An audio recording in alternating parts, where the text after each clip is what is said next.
kasi ano siya, matyaga siya. Yun yung nagustuhan ko sa kanya. Tsaka priority niya talaga yung pamilya.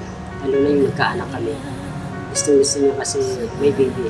So, matagal kasi bago kami pinigayaan ng anak. So, nung nagkaroon kami ng baby, yun, mas lalong nag-focus siya sa pamilya.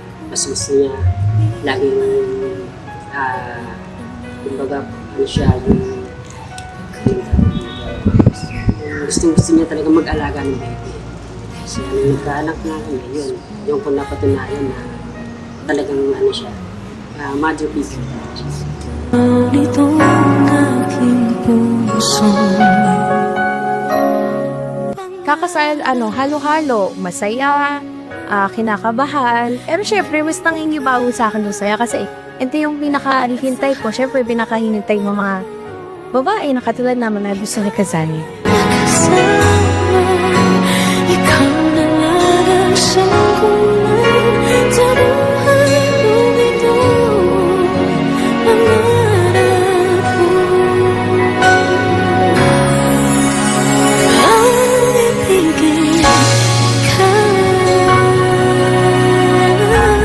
Siyempre, excited na kinakabahan din. Siyempre, kahit sa sobrang tagal na namin.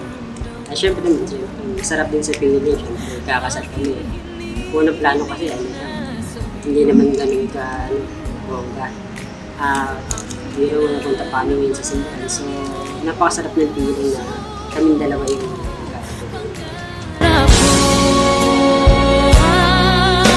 Ibigin ka at sa habang panahon, ikaw ay magkasama. Ikaw na lang ang siyang kulang sa buhay kong ito.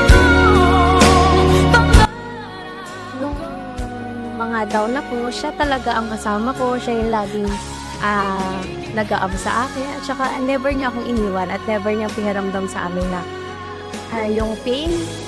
Meron, pero syempre, mas more on maraming happiness ang ginawa niya sa akin. At least,